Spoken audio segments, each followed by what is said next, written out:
What's up, everybody? This is Fabio Santana joining you today. I'm one of your hosts for the podcast Strikes Back. It's our first episode, everyone. We're so excited to be here. First episode, yeah. With me is George Loftus. Hi. That was George Loftus. Yes, it was. So we're coming off the Pulp Network train. We've been doing a podcast over there. Pretty much weekly now. It's called Pulp Culture. But this is also a Pillow Fort Pop production. What is that? You probably don't know. It's our little website where we write stupid word things about dumb nerd culture. Yes, we write there, yes. We do. That means you have a couple days to write this, George, because we're recording a little early. Everybody, happy May the 4th. Because that's what today is that you're listening to it. May the 4th be with you. And it's a special, very special Star Wars day for everybody from Connecticut to Alderaan. We just wanted to be very, very excited about this because we are too. We wanted to talk about Star Wars. That's what this whole podcast is about. It's a really good time to talk about Star Wars right now just because of everything that's going on. We're not in a weird slump between episode 3 and nothing because that's what we thought we were going to be in. I don't know. At least me personally, I thought after episode 3, we were just going to be like, all right, well, that's Star Wars now. George Lucas might make a crappy film in a couple years, but who's to say? Yeah. But I kind of wanted to talk about what got you into Star Wars, since this is kind of like an antithesis of anything that would go against the prequels. Mm-hmm. But what got you into Star Wars, George? Because I mean, it's a long road for you. You're quite the aficionado in Star Wars lore. I am. Yeah, I'm a big fan of Star Wars. It is probably. Fabio, you know me. You know I'm a huge comic book nerd. I'm a huge video game nerd. You know, I'm a huge now Magic the Gathering nerd. You know all these things. Oh my God, yeah. Yeah, but gun to my head, if I could only have one franchise for the rest of my life, I would choose Star Wars hands down. It is the most. That's a really good. Yeah, that's pretty. And that's not just because we're doing a Star Wars podcast. Like that's actually. I would do the exact same thing. It is the most important franchise to me. And I got into it for a very specific reason. I lived in a 2-bedroom apartment. My parents were living in a 2-bedroom apartment when they had me. And so my brother and sister shared a room. My mother and father shared a room. And then as soon as I was like old enough to be cognizant and like have my own personal space that wasn't a crib, I lived in the living room, basically. There was like a little mattress in a corner. You had the biggest room of the house. I had the biggest room in the house. And basically, like, I think the way this setup was, or at least the way it was explained to me, because I don't actually remember this, it was like both bedrooms were on one side of the house and the bathroom was on the other side of the house. And so everyone who woke up in the middle of the night to go to the bathroom would have to go through the living room where I slept. And Gotcha. So my parents would always leave the TV on to try to cover up some of the noise of people snoring, shuffling. Okay, I was 3. I didn't snore back then. You snore three fucking times with someone. Yeah. So that's interesting. So you're just a TV baby. That actually makes a lot of sense now. I'm a huge TV baby, which is why I need TV on for me to fall asleep. But we had all 3 Star Wars on the first, on a single VHS tape. And so my parents would play that because it was the longest VHS tape they had. Oh my God, that's really interesting. Yes, so that was how I got into Star Wars, because I would fall asleep to it every single fucking night. Because it was oh my God. That's exactly why, because it was the longest VHS tape. And we had a tape that went, how did it go? I think it went Return of the Jedi. No, it went Empire Strikes Back, then Return of the Jedi, and then Star Wars. On one tape? On one tape. How's it even possible? Because there are 2 different formats for a tape. There was standard, and then there was extended. Standard was like the higher definition, which only lasted about 2 hours. But extended would be shittier quality, but it would go for 8 hours. No way. Okay. Yeah. I didn't realize that. Yeah, you're right. I am a huge nerd. I remember all the formatting tricks for VHS. So that was like my first exposure to Star Wars as being a small child. Before you even remembered it? Yeah, it was like subliminally imprinted on my brain because like Oh my god. yeah, so that was how I got into Star Wars, was just falling asleep to it every night for 3 years. That's kind of amazing. Yeah. Yeah, I never stood a chance. Yeah. So you've read a lot of the comics. I think, have you read any of the books? See, that's the thing. We tried this earlier, and you said that I'm a huge connoisseur of everything Star Wars. I have never been able to get into any of the novels. Okay. Because I think one of the biggest appeals to me is like just the visual majesty of the whole franchise. Yeah. Well, that's kind of fair, especially because like before Wikipedia, there was almost no way to find out more about a character. Yeah. Like if I'm reading let's say like I'm reading a Star Wars novel and there's a Bith. The only visual reference I have of a Bith is a small little image that they're showing, but like a little graphic that they show at the beginning of the chapter.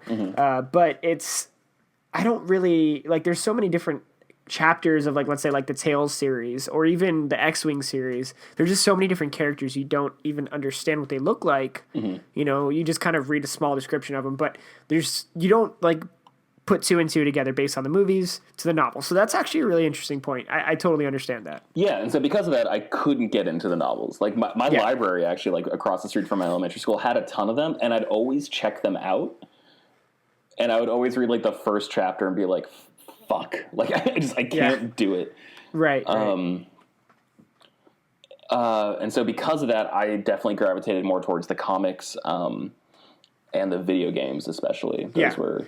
And that's kind of how I got into Star Wars too. Was one of my first exposures. I'm pretty sure it's my first exposure to Star Wars was Rogue Squadron on N64. That was like the first thing I remember Star Wars was that because I had it on my N64. I think it had just come out, and I think it was somewhere around that time that I actually got to watch the movies as well. Somebody brought them over, and I was just like blown away. Because in the '90s, I don't know if you remember, like late '90s, the graphics for movies weren't that great, and there were certain things like Pixar's movies were still awesome. Like that came out in '96, Toy Story. But I mean, for like regular live action movies, graphics sucked. No, I mean, unless they were doing predominantly practical effects, the movie sucked. Like in Independence Day, when they blew up the White House, that looked awesome because they actually built a model of the White House and blew that up. Right. In someone's backyard. Probably in Will Smith's backyard. Probably in a warehouse in Santa Monica, but I like where your head's at, yeah. Which is also where Will Smith lives. It's also Will Smith's backyard. That's a good point. Dude, he barely had a backyard back then. That was like his first blockbuster. That was his first movie. Nah, Fresh Prince probably made him some good cash. Probably made him some good cash, but Santa Monica was probably really cheap back in the 90s. Yeah, right, I mean, I think Friends characters were making like $1 million an episode each. So that was by season 8. Oh. I'm sorry for knowing that. Whatever. You know TV stuff because you were bred on TV. Yeah, I was raised by TV, or lullabied by TV. But no, like special effects weren't very good until Like I guess Toy Story is probably the first example of like, hey, computers can do things too. Right. Which was what blew me away about Star Wars because I think like at the time I understood that Star Wars was an old movie. Like, but it didn't feel like an old movie. It felt like it was a part of my generation. Like it felt like it was it was just happening. Like I felt like I was watching Star Wars for the first time, like everybody else. And it really just blew me away. New Hope was awesome. So was Empire. So was Return. I felt always more connected with A New Hope. With The Empire Strikes Back. A New Hope was really good, though. There was a lot of set pieces and things that just are really iconic to this day. And we're going to kind of go into that because this episode is going to be just completely focused on A New Hope, even though we've talked about so many other things. Yeah, well, we're going to tangentially talk about other things because you have to. Because that's I mean, we aren't recording this at a time where the only piece of Star Wars out there is A New Hope. And so we're informed by everything that A New Hope informed, which happens to be a lot because that's a fantastic movie. That's a great source material to draw from. So all the things we love pay a lot of homage to the A New Hope. So we're going to talk about that, but we're also going to probably occasionally discuss other things. Like, for example, fun fact about George Loftus, Shadows of the Empire is why I got a Nintendo 64. Huh. Interesting. Because there was something new in Star Wars on it. Yeah. And I was like, holy shit. The opening level was like that snowspeeder level where you just had to like go and blow up ATSTs. And then after that, you had to blow up multiple ATSTs. And then you had to go take out Imperial Walkers. And I was like, holy shit. I get to take on an Imperial Walker. Fuck yeah, I'm buying this. And then it was just months of begging and saving up money. Right. And then buying an N64. Did you do the whole like trading in stuff like at those mom and pop shops? No, because I was 6. I didn't have a lot to trade with. Gotcha. Okay. Like the reason why I'd even bought an N64, which all kind of comes around eventually, I promise, was that I had a Super Nintendo. Somebody gave it to me, and I had it for years, and eventually I ended up trading it in at like this crappy little shop in the mall that had everything at the time. And I traded in for an N64. I think my first game for that was Super Mario 64. Super Mario 64. And I think shortly after that was Rogue Squadron. And Rogue Squadron was like amazing to me because it was all these extra things that you don't really deal with like in the New Hope. It was amazing because C-3PO has this one line of throwaway dialogue where we'll be sent to the spice mines of Kessel, and then you actually get to fucking go to Kessel. Kessel, yes, Squadron. You do the Kessel run. Yeah, it's amazing. Not the Kessel run, but yeah, you get to go to Kessel. But like they talk about doing the Kessel run. And it's like I'm in the Kessel run. Like this is it. You know, like it's everything that they talked about is visually stimulating your face. To you. Yeah, no, it's god. Yeah, that was the level where you had to like blow up the train. Yes. Or defend. You had to defend the train. You had to defend it. It was an escort mission. Yeah, because they're POWs or something, right? Yeah. Oh, fuck, that was so good. Yeah, and I mean, I remember it's funny because we're totally going off because we're gonna have an independent. George actually laid out about 18 episodes of content we could do for the future Star Wars podcasts. And it's daunting to think that didn't even touch, it wasn't even the tip of the iceberg of the whole spectrum of what Star Wars conversations could be about. But what kind of blew me away was just the fact that like we could have a full episode talking about Rogue Squadron. Like, this is something we can do now because realistically, we could do 2 episodes about Rogue Squadron. Like, yes, I think it's good that we could just talk about it and what it did. What it did for games, like how it informed other games, what it did for Star Wars, what it did for us. Like, there's so much we could go off on. Right, and we wanted to start with the earlier stuff because eventually we're going to get into the current comic books that are coming out. Eventually, we're going to get into the current line of books that are coming out, which I'm really excited for. Chuck Wendig's writing it. And also, we're going to get into the new Star Wars movies and the new Star Wars games. Battlefront's coming out, and that's going to blow our minds away. Also, I'm fairly close with the guy who's actually like an architect of Star Wars lore. Like he actually built the Death Star. Yeah, no, a literal architect of a fictional universe. I know John Jackson Miller, who wrote the Knights of the Old Republic comic. Oh, okay. And wrote Knight Errant, which was like a follow-up. And he pretty much does novels now. But like, so we're gonna promise you unofficially that we're gonna get him on. Yeah, That's something that none of us know is true, but we promise it. Promise you unofficially that we're going to name a Star Wars character after every one person who listens to the show. Yeah, which is not actually that far from the realm of truth because there's so many different Star Wars characters. Yeah, plenty of people to kill if you have a Death Star that can blow up an entire planet. Yeah. So, I mean, realistically, we just wanted to do this because Fabio loves Star Wars, I love Star Wars. We always talk about Star Wars, like thinking critically about Star Wars, thinking, God, fuck, that movie's amazing kind of deal. And so now it just seemed like the right time to actually do something about Star Wars because this is the most exciting year Star Wars has had since, I don't know, I want to say Revenge of the Sith. But, I mean, honestly, probably the Old Republic was probably more exciting for Star Wars fans, like that game. Yeah, I think by Revenge of the Sith, people were like a little like... Well, it can't get any worse. Yeah. And now it's like we already had months of content to talk about with Star Wars because there's so many books, there's so many comics, there's so many games, movies. but there's new content coming. So it's almost refreshing and exciting to know that this is never going to end. No. We have this for the rest of our lives. Seriously. Oh, yeah, and that's the thing. Disney wiped the slate. They got rid of basically every extended universe thing that ever happened. But that doesn't take those books off our shelves. That doesn't take our N64 cartridges out of our attic. That doesn't do anything to diminish the value that we place on them. So we're absolutely going to be talking about Rogue Squadron 2, Rogue Squadron 3, Shadows of the Empire. We're going to talk about the comics. We're going to talk about the Genndy Tartakovsky cartoon. We're going to talk about every possible thing we can talk Star Wars. We're going to talk about the Thrawn trilogy. We're going to talk about Dawn of a New Jedi. We're going to talk about so many new things.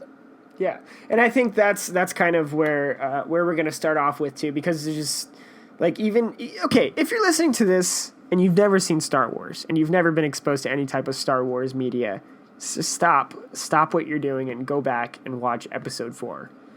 And we're going to explain to you in this episode why you need to go back and watch Episode 4, A New Hope. George, Episode 4 came out in 1977, if I'm correct. I should have looked up some facts. You are correct, yeah. Okay. See, these are things that are in the back of my brain for no reason. So that movie came out in 1977, and I remember going to the movie theaters to go see this. That's not true. I wasn't born. But I remember seeing this movie for the first time, and there were certain set pieces that kind of threw me back by surprise. But there were a lot of things I didn't catch till I was much older. Like, I think recently I caught there were certain things like Princess Leia is something a little weird, but Princess Leia in Episode 4 starts off with the British accent. Yeah, she does. Okay, all right, because I actually looked it up recently because I never caught it as a kid. I think she was confused because they filmed Star Wars at Pinewood Studios in London, and so every actor who has a few lines or less, like everyone in the Empire is British. Yeah, except for General Tarkin. Yeah, is one of Vader's like main commanders that are underneath him. Yeah, and he's basically the one that like antagonizes Princess Leia and tortures her and does all these terrible things to her. And she's talking to them, and if too kind of has a British accent. Yeah, and it's even Vader kind of had a little bit of a British accent, which is weird because have you ever seen the test footage where it was like the actual British actors saying Darth Vader's lines for James Earl Jones to then dub over? So weird. It's so weird. It's like imagine looking at like a picture of like Elizabeth Hurley. Yeah. And then whenever she speaks, it's perfectly synced up with my voice. Oh, I wouldn't like that. Yeah, exactly. One, that's rude. Two, exactly. Yeah. But what was it about Episode 4? Because I would imagine you saw that as a newborn. If you could go as far back to when you could remember watching Episode 4 for the first time. Yeah, what was it that honestly threw you back? I remember being like, "Hey, get this placenta out of my eyes. I need to see this opening scene again." Because let's take a second and talk about that opening. Is that the light for the first time, or is that a lightsaber? I can't tell. It's too bright. I ever saw wasn't actual light. It was the light emanating from a laser from the Star Destroyer shooting that Corellian Corvette. It was from Alderaan blowing up. Yeah. It's like, what, you guys couldn't start at the beginning for me? You're rude. You knew I was coming. No, I think honestly, so there's this film term. It's called in media res. I was a film student. I'm not a film school geek. No, I don't. In media res, en because it's Latin. Okay. And that means in the middle of the action. Okay. And so Star Wars is a perfect example of a story that starts off in media res. It starts off a ship is already chasing another ship. Yes. And let's just talk about how fucking long the Star Destroyer is going over the camera for. It's this small sense of scale is just it's incredible. This small rebel ship just flying by, and then all of a sudden it's just this giant other ship. It's basically the comparison of watching a tiger chase a snake. Or a grasshopper or something. Yeah, that's probably more accurate. It's just ridiculous. And it's already oh my God, they're gonna die, and it's probably one of, I can't go back to 1977 because that's impossible, but it's just probably one of the biggest things to be on screen at that time. Yeah, it's gotta be. Yeah, my dad told me he saw that movie in theaters 7 times. Oh my gosh! He thought because that came out after 2001: A Space Odyssey, which presented one very specific vision of what science would look like in space. Of what technology would look like when interacting with space. And he said Star Wars was the complete opposite of that, and nothing had ever been seen like that before. Right. Just where things were rusty, where things were breaking down. Just shit like that. Which, if you think about it, like I can't think of a science fiction movie before Star Wars that really showed that. Right. But Jesus, that opening scene, just the scale of it. Yeah. Was just and the thing is, amazing. what I love about that movie is I could be wrong here, but I think that the first characters you see are R2D2 and 3CPO. Mm-hmm. Is that right? I think it might have opened up on Rebel troopers like running, but I think they were the first in focus characters. Like they're the first, the first actual characters that we know anything. They're the about. First ones that the camera follows and actually pays attention to, which is like first establishing voices, identity in those characters. Like you're supposed to be following these. Yeah.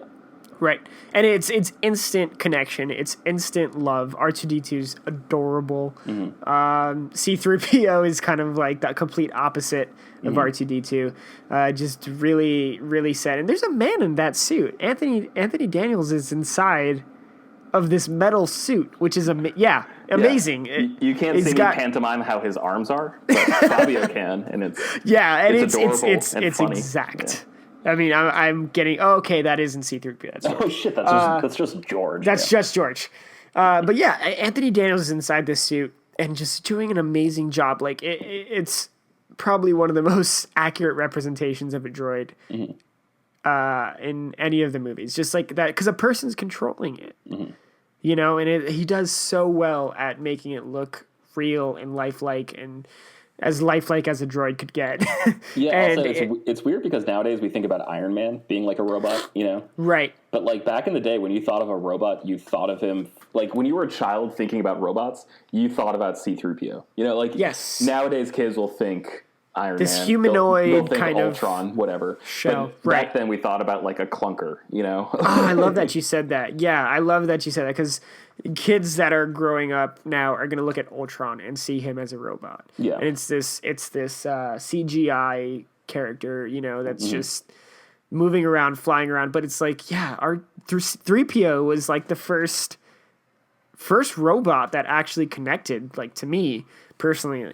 And that's what I picture as a robot. And it's really confusing at the beginning if you've never seen Star Wars before, but for me, at least, looking back at it, it's like it's kind of confused. Like, what's going on? These guys are attacking the ship for no reason that we understand. This horrible dude inside this black costume is choking dudes out and trying to get information. But one of the coolest things I think that Star Wars ever introduced to anything was the crawl. Mm-hmm. That kind of catches you up. I think that's arguably one of the most iconic things about Star Wars. Like that, like. Completely remove the music because that John Williams score is probably the most iconic. Yeah. But I mean, sorry. Just like for me, Star Wars is sound. Like it's the sound of the lightsaber. It's the sound of blasters. It's the sound of the Millennium Falcon. It's the sound of TIE fighters. It's the music. Like that is the first thing I think of when I think of Star Wars.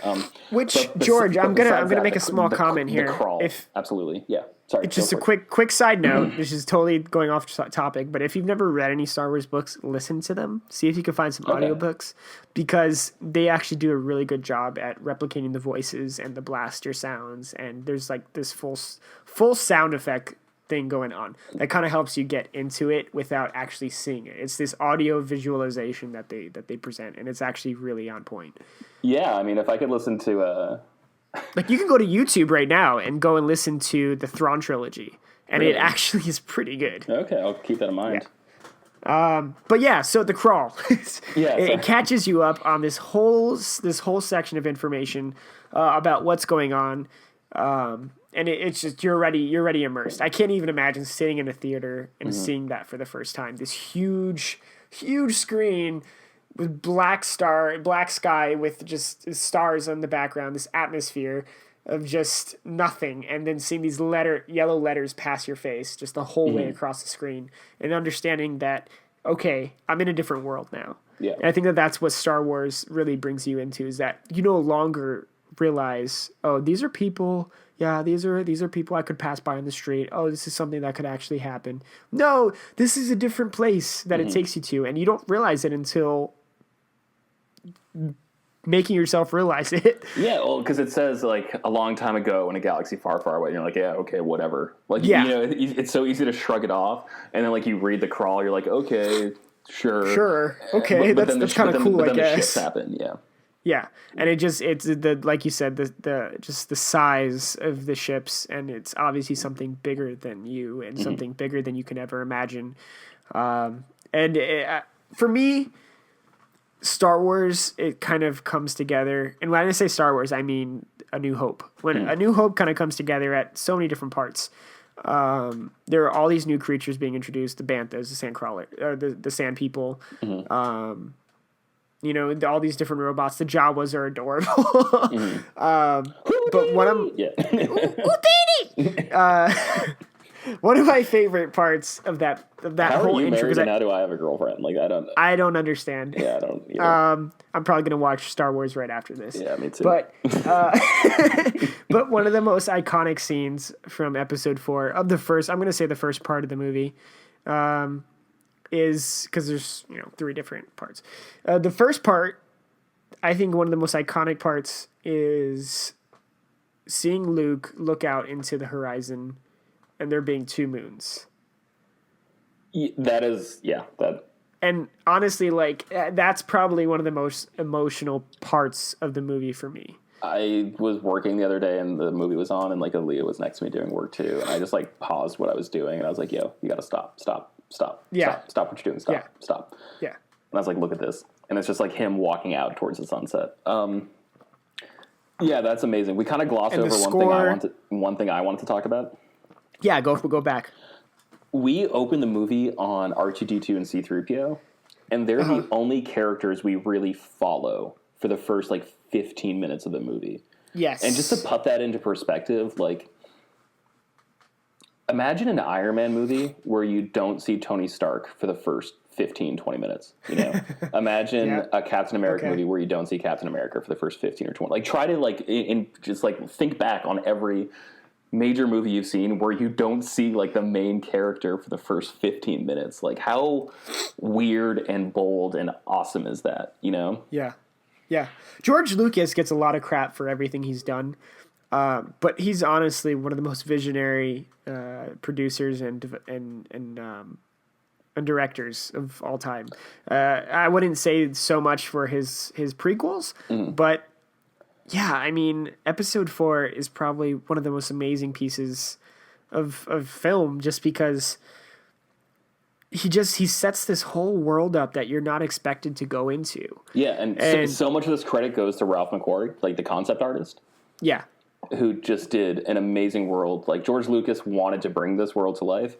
Yeah. Ralph McQuarrie told him what this world would look like. You know, like, the two of them worked together. Ralph McQuarrie did these designs. Lucas vetoed a whole bunch of stuff, which it's actually super interesting to look back on now. Like, have you seen, like, old concept art for Star Wars? Yeah. It's amazing, gorgeous stuff, but, like, Jesus Christ. Definitely. Am I so glad we got the Star Wars we got, you know? Right. Yeah, definitely. I mean, just like, I'm kind of going to go back and we can switch from it. But this is the scene where Luke is looking out into the horizon again, and the score starts, and you see him looking at these 2 moons.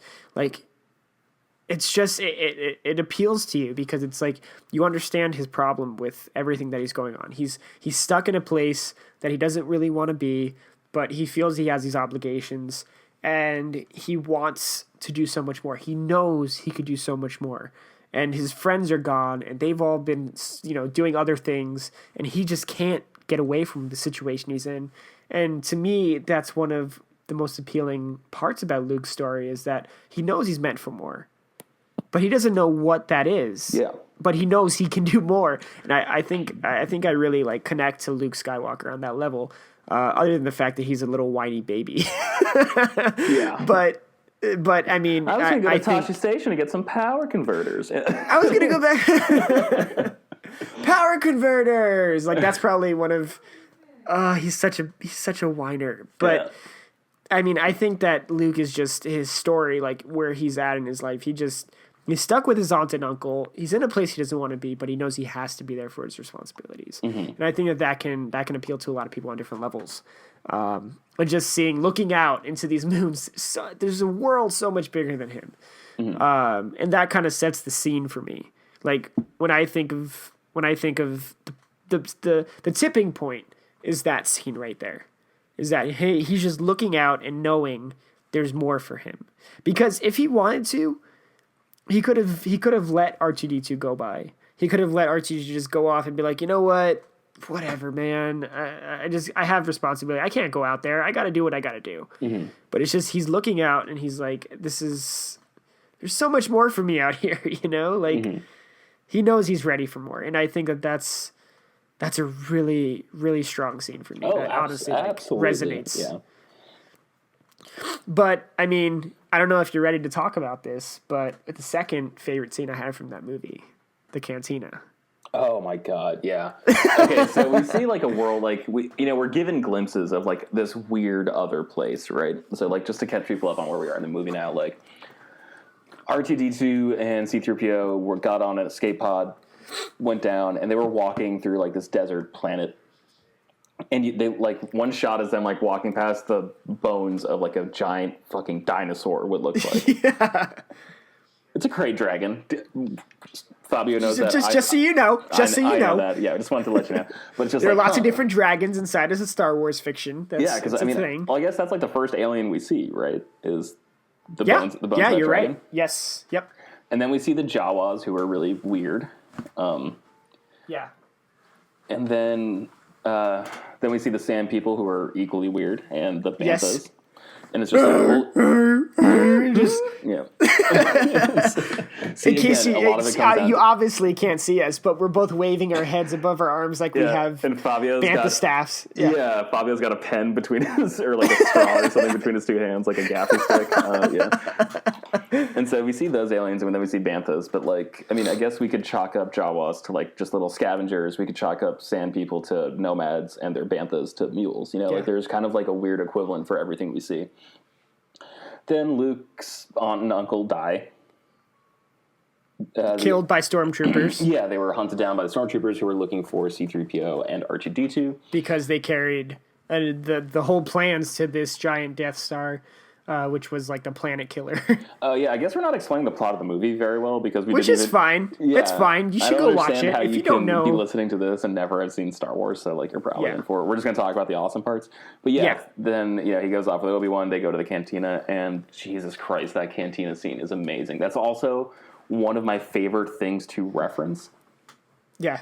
Like whenever I go to a shitty dive bar, my friends are like, "Hey, where are you?" I'm like, "Oh, I'm at this place. It looks like the fucking cantina from Mos Eisley." Like that is one of my all-time favorite references to make, hands down.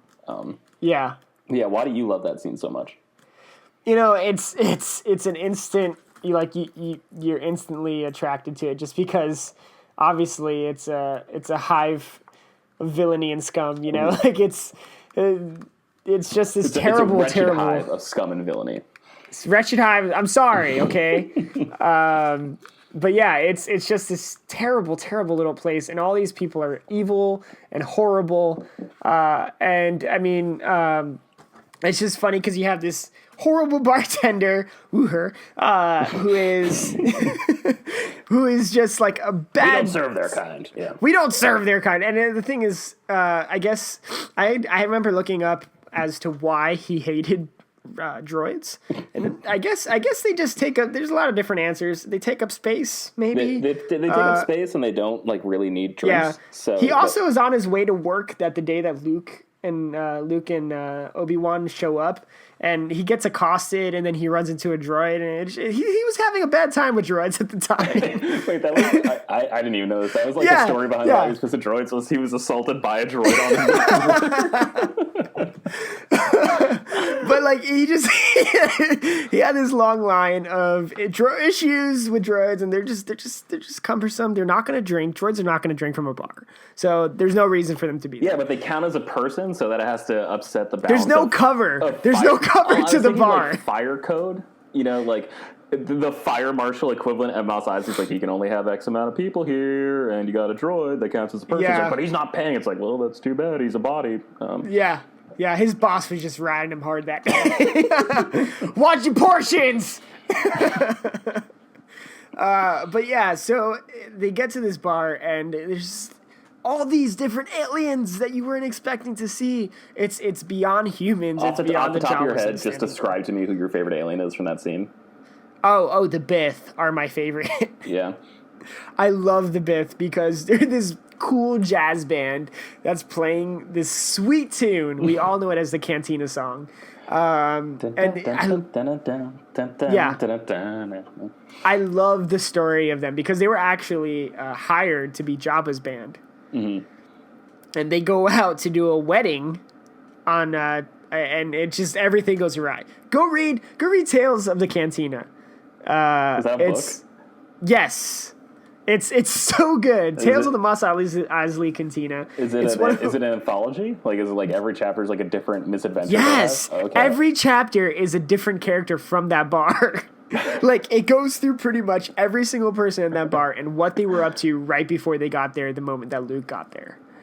And it's so great. Also, before they get to the Cantina, I think one of the coolest things is that you're understanding that Jedi have powers.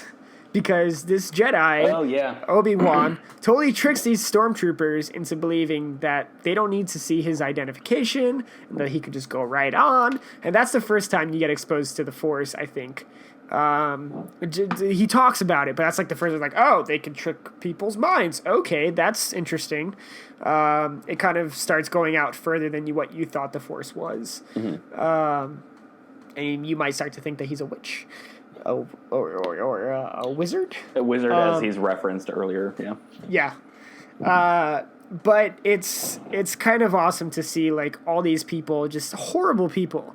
And we've already seen the lightsaber at this point, but, George, when you saw him cut off Ponda Baba's arm, his gross wolf arm, like, what?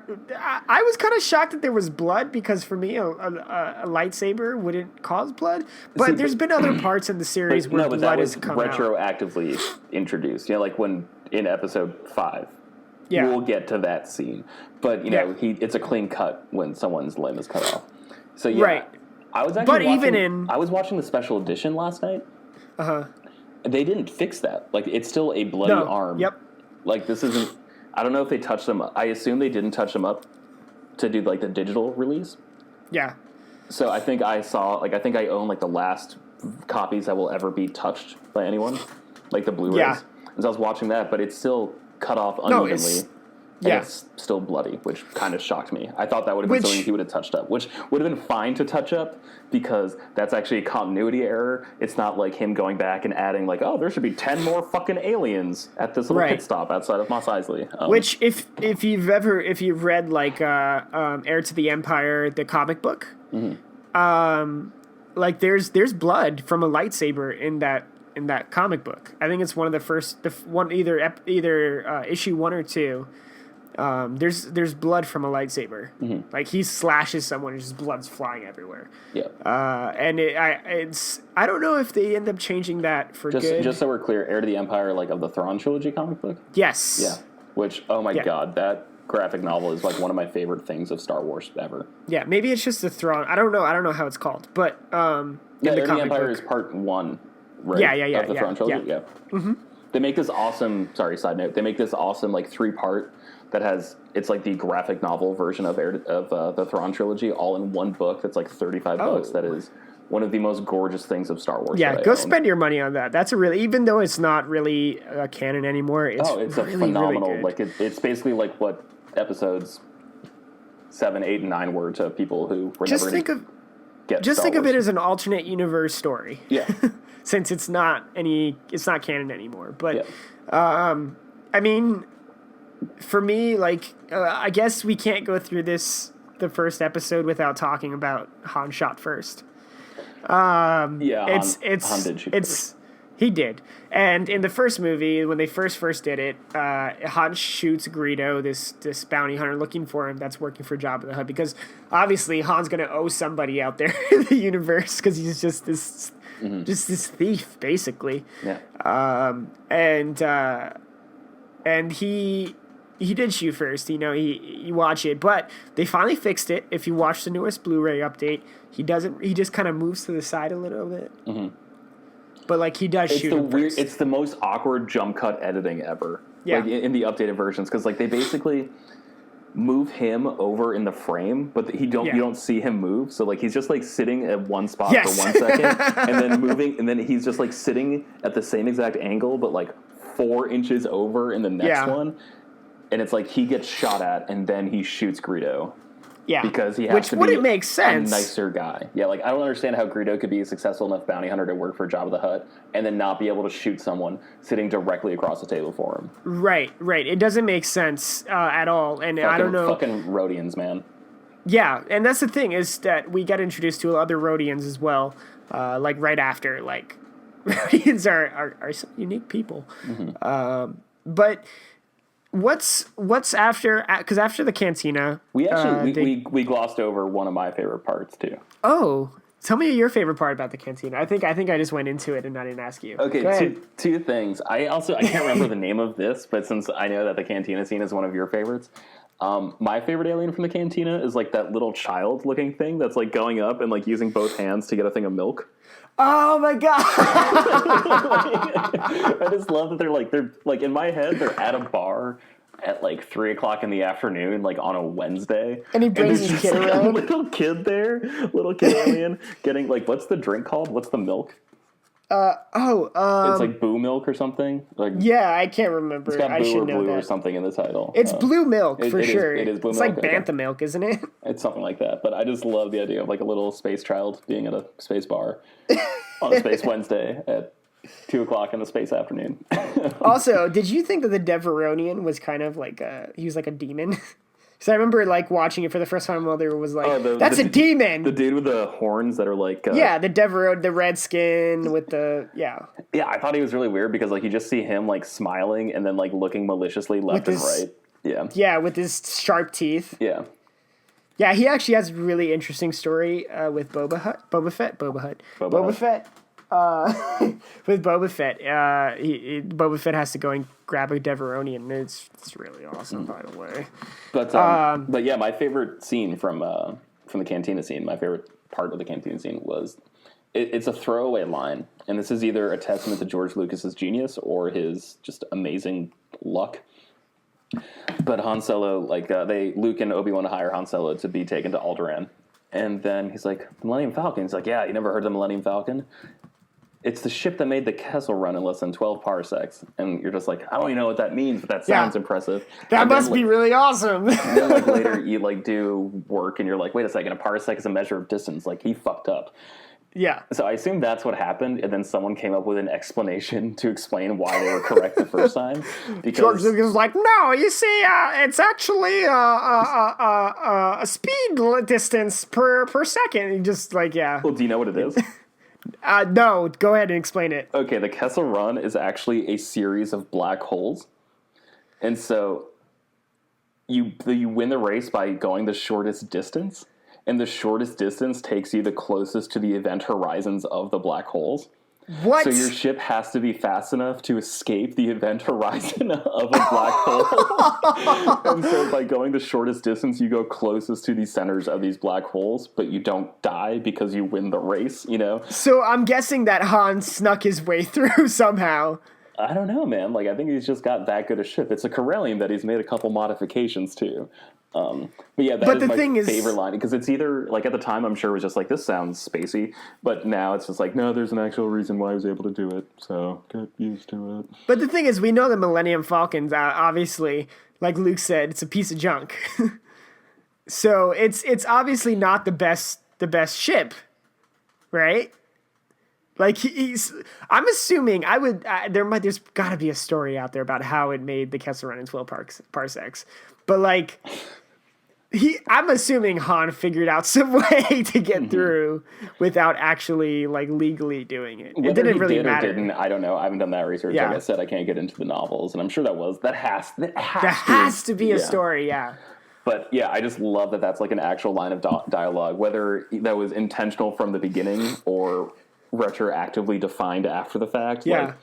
Like, That was probably... love that line. I'm glad you brought that up because that was probably the first line in that movie that didn't make any sense but made all the sense. Like, everything else was explained except for that one. It was like, oh, okay. That and like, power converters, I guess, were like the two things. But I mean, you can kind of guess what a power converter is. Yeah. And it's... Actually, we didn't even talk about the blue milk. That's something I wanted to talk about because... Can that be the official drink of this podcast? I don't know if you remember, but there were these Oreos that were blue on the inside, and they were not related to Star Wars at all. But I think it was like a summer edition or something. It was a special edition. But when you dipped them in the milk, it turned your milk blue. I feel like that was a very big missed opportunity. Because Star Wars should have jumped on that. Promoted with Yes, Oreos. because you could dip your Oreos inside and create the blue milk. Oh, that would have been perfect. I was thinking we get like blue curacao, but yeah, we could just do really old Oreos and milk too if you want. Yeah, I'm watching Star Wars. Okay, I want to feel like a child again every once in a while, not drunk. That's a totally fair point. But yeah, so I think that the cantina held like a lot of information in one small sitting. Han is obviously being seeked out by Jabba. He's basically almost a bounty on his head. I would imagine, like all these people. Boba Fett was in the first few scenes right before they leave Mos Eisley. Well, in the cantina. In the special edition, right? Well, yeah. If you watch the original, he's not in there till way later. Yeah. But I'm assuming everybody here is watching. He's not in there until Empire Strikes Back. Right, but I'm assuming he's in there now for anybody that's watching, if you're probably watching the Blu-rays or the digital edition. No, that's fair. So I just it's the first time you get to watch. There was a DVD release in 2006, I think, that had the special editions as disc 1 and then the original theatrical cuts on disc 2. Which is probably super hard to find nowadays. They super duper are, but I copied. Those were the first movies I ever used Handbrake on, which lets you like copy discs. And so I just had a digital copy of like the original theatrical cuts, just because they were that important to me. Yeah. It's reminded me of that VHS tape. So we're about like 15 minutes into like a 2-hour long movie. Yeah, we just crossed like the first act. So we're like 5 minutes into the second act. So let's speed it up a little bit. But yeah. Yeah. Oh, one last thing. That one spy guy who like turns in Luke and Han, like to the Imperials, like the I can't remember his name, but like the guy with he's like a little elephant nose. Dick I can't remember his name either. Let's just call it what it is. Let's just call him a dick elephant nose. let's just call him Dick Nose. Yeah, so did that guy make you feel inadequate as a child? Because he made me feel inadequate as a child. Yeah. No? So, wait, you broke up for a second. So I said, did that guy make you feel inadequate as a child? Because he made me feel inadequate as a child. He also makes you feel inadequate as a 25-year-old. So. No comment. Yeah. Yeah, that's a good point. Move on. Yeah. So, I think basically this whole movie is the fact that these two droids are holding this information and they're looking for them, right? Mm-hmm. So it brings them on to find this whole message that's inside R2-D2 was to find this princess because Obi-Wan's going to save her. That's the message she's carrying, that she really wants Obi-Wan to go and save her from Darth Vader. So she goes out there and they're basically trying to find Princess Leia. So the next scenes that I can remember, I'm just going to jump all the way to it. They finally get to where Princess Leia's at. Is there anything in between that you want to cover? I mean, they covered some, like, basically, like, we saw the Force, but then Obi-Wan, like, expanded upon the Force a little bit. Yeah. But really, like, you know, you thought you understood scale. It surrounds us. penetrates us. It binds together all living things. Yeah. Thank you, Alec Guinness. Well, basically, like another thing, like we talked about scale earlier and just like how Star Wars operated on a completely different scale, like with a Star Destroyer. Then you see the Death Star, where they're just like, oh, hey, he's going to that moon. Yeah, And they just think goes, it's a moon. That's no moon. Like, just Yep. think about that. Imagine something the size of our moon that's actually a fucking office building that can also shoot. An office I just building love that's to also, think of cubicles on the Death Star. An office building that's also a military base, probably a tourist shop, and a laser cannon that can blow up Earth. You know, just like think about that. No, yeah. he's extension 749. Hold on, I'll transfer you. And it's just some guy in customer support that's... Because I'm sure there was got to be some customer support. Since I've played Tiny Death Star on my phone, that's like how I think about the Death Star now. Yeah. No, this is the store. You need to call the hotel. The lobby's on floor 3. You're in the wrong place. Yeah, no, this is actually... Why would you build 2 stores between a hotel lobby and an exercise room? It doesn't make any sense. Food court, idiot. Yeah. I spent more money rearranging shops to have like a theme. Oh my god! In Tiny Death Star, like putting all my foods together, putting all my utilities together, putting all my recreational shit together. I spent so much more on doing that than actually buying levels. Yeah, I actually put some food courts in between the exercise rooms. That way, like, somebody that's going down to the food court would be like, no, I'm hungry. And just press the button and just go like, no, I'm going to eat. I can't deal with this. I'm too hungry right now. Yeah. Man, work was awful at the aquarium today. Man, I had such a shitty day at duct repair. We didn't get new stock all day. Yeah, there were some construction workers on that Death Star that were just going out of their minds. Like, it was... All right, we're getting super distracted. Back on point. We like the iPhone game Tiny Death Star, which actually I don't think you can even get anymore. But really? I think they took it off. It's not canon anymore. Okay, but yeah, so we saw this scale of Death Star, and then yeah, I think probably the next most important part is when we meet Princess Leia again.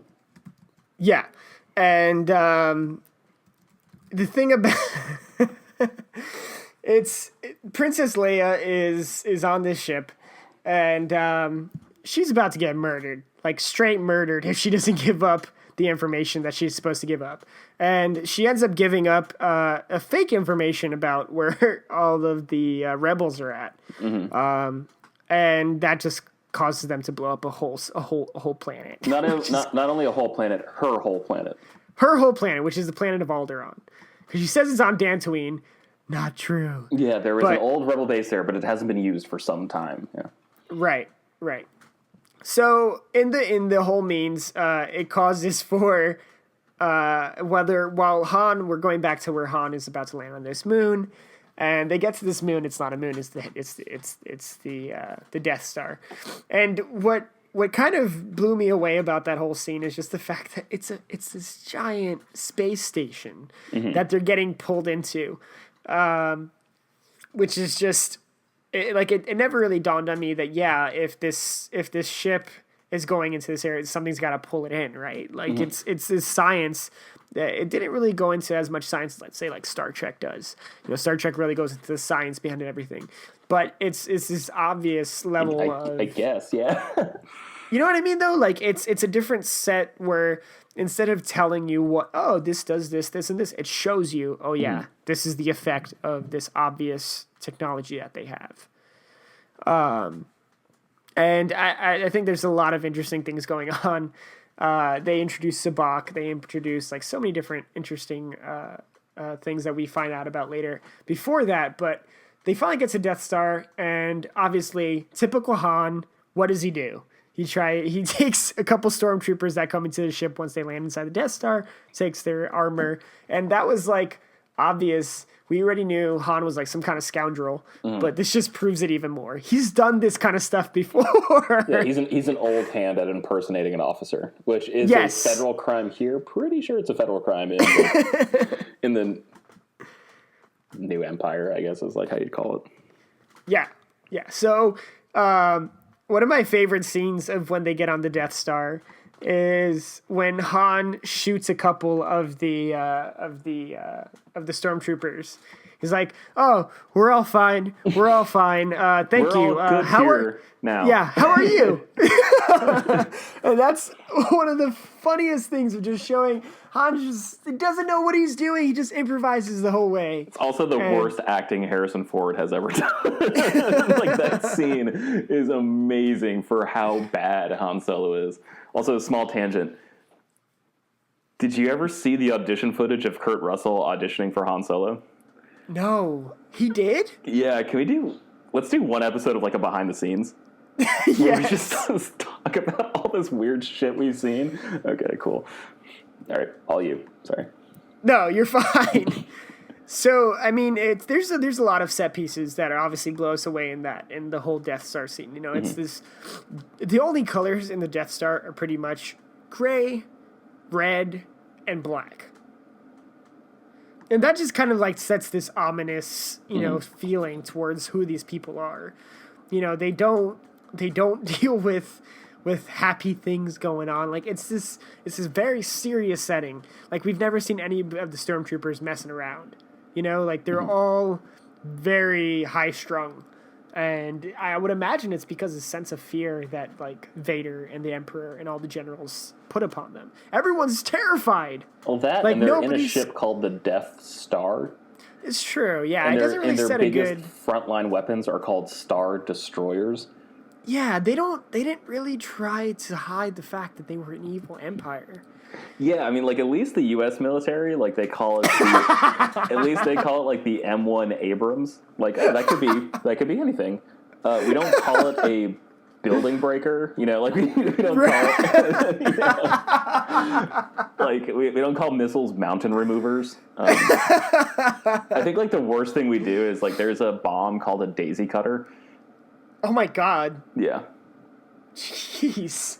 Or a warhead, so, I guess that's pretty bad, too. Yeah, warheads are kind of rough. But, I mean, yeah, you're right. Death Star, Star Destroyer, like... Yes, Death Star sounds way worse than, like, a Trident missile, you know? Stormtrooper? Like, that's a little scary, too. Like, that's not... They're obviously setting themselves up to be a scary empire. They're not... That's something I always found interesting about them, is that they weren't like this... Because, I mean, you can kind of reason, be like, oh, well, you know... They're this empire, and there are these rebels going against them, so who's the bad guy? The Empire's the bad guy. Because they don't even try hiding that they're the bad guy. They're blowing planets up for testing. They're calling themselves by the most, like, terrifying names in the world. Also, it's really funny, because it's, like, I think a lot of the reason that, like, the U.S. don't, like, just, again, this is making real-world comparisons to a fictional universe, which is hard to justify, but like it's all we have, so let me do it. But George Lucas kind of set that up for us too, whereas obviously these people rebelling against this evil country, you know, like but I'm just trying to think, like, people are okay with like the U.S. like having such a big like defense contract spending budget, whatever, like it's like, oh, this is for defense, like, yes, this is a world at unrest, but like I don't understand, like, they're a galactic empire. Like, they are the galaxy. Why would they need the funding to have this thing that can blow up a planet, since all the planets there are either in the empire or about to be annexed into the empire? Like, you know, like, I don't understand. Like, because if anybody didn't go with the empire, they were killed. Yeah. That was basically... like, who? Maybe Emperor Palpatine could see into the future. Maybe he thought the Yuuzhan Vong were coming, and he wanted a Death Star. Of course. But we'll talk about that later. But yeah, some like really iconic scenes from the Death Star. Leia... Trash compactor scenes, still incredible, still freaks me out. Also, one of my favorite things, while Han, Chewbacca, and Luke are rescuing Princess Leia, Obi-Wan goes to turn off like the gravity beams, the tractor beams that pulled in the Millennium Falcon. Yeah. It wouldn't be able to escape if they were still there. So he goes to turn those off, and that makes like one of my all-time favorite sounds in Star Wars. is like when he like pulls the lever down and just goes doom, Doom. Yeah. Of him lowering that. Yeah. Small aside, but goddamn, do I love that sound. Yeah. Then Luke, getting dragged under by like that little slug thing. Meg. Is that what it's called? No, I'm just referencing Family Guy because they did a Star Wars special, and Meg's only scene where she was that gross little eyeball. I saw The Empire Strikes Back one first, and I thought that was so bad that I didn't go back and watch any of the Family Guy ones. Yeah, the Family Guy was really like, I think Family Guy was really funny, but there was nothing like the Robot Chicken one. Oh God, no! But it's really funny that Meg's only scene was that little snake thing. Yeah, that's all she was in the whole movie. It's really great. So that scene's super iconic. And then after that, I really don't think anything is. There's one really funny line in where like stormtroopers walk in on them, and then Han starts like chasing them down a corridor, and all he's doing is like yelling. And running down, and then Chewbacca's like, oh shit, Han's going, I better go with him. And then he like chases them into a room, and in the original cut there's like 12 other stormtroopers. Yeah. And then he just like shoots one and then runs the opposite way, like back to where he came. But then I was watching the special edition, he runs into a room where they're doing like maneuvers, and there's like 400 stormtroopers. Yeah. Which just like doesn't make sense as to how they possibly got out of there alive. But that's a different problem. No, I mean, Han always gets out of things every time. Yeah. And I think one of the coolest things about the whole Rebel alliance is that before they leave the Death Star, we don't really understand the scope of how many rebels there are, right? Because obviously there's Leia and her planet of Alderaan, and there's obviously this other planet, maybe the Dantooine, that has other rebels. But we don't understand the scope of them.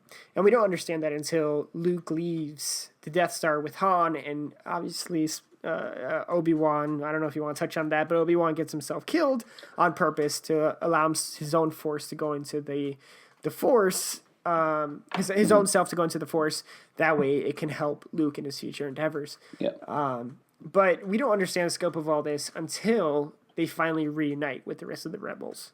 And then you're like, oh, okay, they actually have a military force. And I think that was a really interesting way of showing it off. I mean, I guess they do, yeah. But I mean, they have ships. Yeah, they do, yeah. You know, they have all these ships and all these X-Wings, and Luke is ready to go into it. And, he's obviously this really excellent pilot. But I didn't understand the scope of the rebels until that point, because for all we know, the rebels are done now. without Obi-Wan, yeah.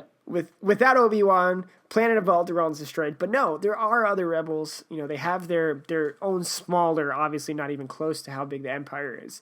You know, and they show that off by the first scene where they show a small ship and this giant Star Destroyer shooting it down. So it's obviously that they're overpowering the rebels. But, the X-Wings. X-Wings, George. X-Wings. Yeah, those were awesome. Not my favorite ship in Star Wars continuity, but a pretty freaking awesome ship in Star Wars continuity. Yeah, those are incredibly special. That's why I said that like they don't have really like a standing army or whatever, because as soon as they go up to attack the Death Star, some guy says we count 30 rebel ships. And it's like, motherfucker, like 30? That's it? Like, have you seen how big the fucking Death Star is? Right. But 30 could have been a lot more than they needed. I mean, like, the thing is, if they didn't have Luke, it would have been over. That's all they had was Luke. Yeah. Because if it wasn't for Luke, they would have all been blown up. If it wasn't for Luke, they wouldn't have had Obi-Wan. Right. And that's the whole thing. Is it's like, okay, so Obi-Wan's not dead. He's still guiding Luke. I was always a little perplexed by how the bomb went into the Death Star. Yeah, because it went straight and then it just drops in. Then it does. Yeah. Then it makes like a 90-degree turn on its z-axis. In space down. Where there is no up. It's good. I don't even know how to describe that. Yeah, the closest I can get is it stops. It does a 90-degree turn. They had the technology. I don't know. Yeah, like maybe that was the Force. They still don't really make that clear. They don't. They don't. It was a really obtuse way of showing a bomb go into an Also, entry. it's one of those things too where like they didn't have to go down that road. Like if they just knew where it was, like in orbit, Yeah. they could have just like come at a straight angle with their 30 ships, and then all of them could have fired something off and had it. Yeah, but semantics, it's still an amazing movie. Yeah. But that's pretty much where the movie ends. I mean, Darth Vader is following them. Han Solo comes back at the last minute to save Luke. Vader gets shot out into space, which like that robot chicken part is really fucking hilarious. Yes. I don't know if you guys have seen that. And then the thing is, I wonder how many people saw Star Wars and assumed it was over, because it shows Han and Luke. And I would kind of like to look into it too to see where the story was supposed to end, because Han and Luke and Chewbacca and they're all sitting there in front of the rest of the rebels and be like, "Yeah, we did it. We blew up the Death Star. It's over." Right? Yeah, I mean, there's been actually like some interesting work done on the ending. How so? You mean with like the special editions? No, I just mean like thematically, because Gotcha. like, they do this thing where they blow up the Death Star, but then if you look at like the assembly of troops, they just look as militarized as the Empire ever did, Right. And the music changes. Like it's not like the super uplifting, like it's with like deeper sounding instruments. Yeah. Where it actually, I think it sounds kind of somber. And it's like between that and then like the hyper militarization of it all, like it seems actually like a defeated ending. Like in order to kill the thing they hate, they have to become the thing they hate, kind of deal. Right. And that that's has to have been. way. I feel like that's been written on. And so I'll try to do research for the next episode. But yeah, like that ending was always sort of ambivalent at best to me. But yeah, I didn't see any. Probably didn't even see like a need for a second one. I mean, they blew up the Death Star, Right. It was over, and that's how so many movies back then ended. Where it was like, okay, goodbye. It's over. It was a sci-fi movie. Now it's done. But it was just an interesting way, because I'm pretty sure a lot of people, it's like, that was Star Wars and it's over. But yeah, so that's episode 4, you guys, in a nutshell, and some of our favorite parts, some of the most iconic scenes, which we'll probably come back to pretty soon. Once we're done wrapping up the series, I'm sure all of the other content that's been out there, all the other books, all the games, we're going to be referencing this again. So if you still haven't seen episode 4, what's wrong with you? Go back. It's everywhere. It's digitally. Go on your stupid PlayStation, your dumb Xbox, and go download it. It's on your dumb iPhone. It's everywhere. Just watch it on the bus. Watch it underneath a blanket. Go watch it inside of a trench that you live in under the highway, because you probably have an Android. Go somewhere where you can watch this. Everyone's got a smartphone. Yeah. Also, go watch the movies. Spoilers for a to be determined date. Fabi and I are super close friends. We've met each other exactly 2 times. We've hung out exactly 2 times. Yeah. But we're pretty fond of each other. Really, really good friends. Talk to each other constantly. There has to be a time at some point, soon-ish, where I will see Fabio for an extended period of time. Yes. And one thing I want to do with you is I want to record commentary for the Star Wars movies. Oh, it's going to happen. Yeah, I think we need that, especially if we're going to do this. So that's something to look forward to. Possibly happening this summer, maybe. We're going to keep our ears to the ground on that. If you enjoyed anything from this episode, honestly, I have the smallest ego and the worst sense of self worth. Self-worth. I've had a few shots. It's I think this is shot number 7. So if you enjoyed this at all, just listen to our show. It's I know it's our first episode. Just bear with us. Yeah, so keep in mind it can only get better. It's only going to get better or worse. Who's to say? I already have a list of 6 suggestions I'm going to make to Fabio for our second episode. Yeah, we're going to get better. I swear. And if we don't, you can just berate us on the internet, because you're probably going to do it anyways if you actually listen to this. So, real quick, before we end this episode, unless you have anything else to say, George, No, just Han shot first. Yeah, I did. And we all know it, and George Lucas has stopped playing. But I would just like to thank, real quick, Sean Allen from Pulp Network and everybody there for letting us piggyback him a little bit. And we're going to be releasing this through Pulp Network's SoundCloud and hopefully iTunes really soon once I figure that out because I'm stupid. You should follow Sean on Twitter at Necronomicon. Like, it sounds like the if you Necronomicon. can ever figure out how to spell that. No, it's like the Necronomicon. Necronomicon. Like Yeah, H.P. but with Lovecraft, Sean. which is also a fantastic book. You should buy that. But you should follow him on Twitter, if for no other reason than to hope and pray that he posts a selfie. Because he is one of my all-time favorite people to look at. Like, that beard is insane. Gorgeous man. Yeah. He is a gorgeous man that basically, he looks like Matt Murdock from Daredevil. Like from the show. Mm-hmm. If you've ever seen Sean Allen with a hood over his eyes, you're like, oh man, I love these Daredevil sequels to the Netflix series. But it's like, oh no, that's Sean Allen. I was gonna say he looks like he has a lot of joy in his eyes, but that seems like it'd be insulting to Matt Murdock. So I'm gonna not say that thing I just said. Yeah, don't say that. Anyways, so yeah, we'll just like to thank. Also, not Star Wars related, but you should watch Daredevil on Netflix. That's a really good show. Oh my God, that's a different show. That's a different show. We'll get into that. But yeah, so this is a Pillow Fort Pop little production that we're doing. Pillow Fort Pop is a website that we are writing word stuff on. So you can go there, pillowfortprop.com. We both work full-time jobs, George and I. So this is we don't get to write as much as we wish. But you can find some stupid things on there every once in a while from other content writers as well. My name is Fabio Santana. You could find me on Twitter at Sabio Fantana, which is my first and last name spelled opposite from the initials. Because you should Fabio, think of a more confusing explanation for how to spell your Twitter handle. Well, at Fabio Santana is owned by some guy in Brazil. So if everyone wants to go and yell at him to give me his Twitter account name, that would be awesome because I want it so bad. I just want my own name. It's so much simpler. Mm-hmm. George, where can people find you at? People can find me on the Twitters at GB Loftus. I tweet a lot about Magic the Gathering recently, but also just random thoughts that pop into my head. And yeah, you could find both of us arguing on Twitter about George's girlfriend's love. Yeah, it's a constant back and forth struggle between who loves me more, my girlfriend or my Fabio. Neck and neck right now. Spoiler alert.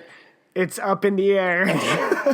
Spoiler alert. We don't know who it is yet.